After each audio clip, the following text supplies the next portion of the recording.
এই বাজে মহিলাটি রেখা পাত্রদির নামে কি বাজে বাজে ভাষা কথা বলছেন। দেখুন এই মেয়েটি কি বলছেন।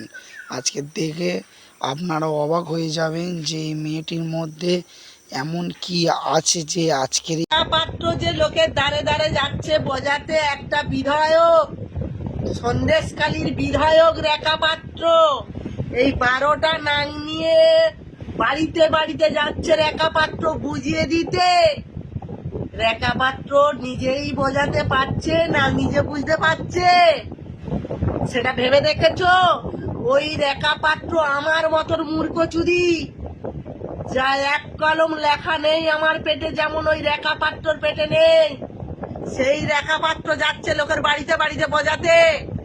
এটা বন্ধ করো, লোক বুঝতে পারবে না। কেন? নিজেই মূর্খ, ও নিজে বোঝাতে পারছে না, নিজেও বুঝতে পারে না, অথচ লোকের বাড়িতে বাড়িতে দিয়ে আসছে। গিয়ে কি হবে? লিখবে কে? তোর মার ভাতা?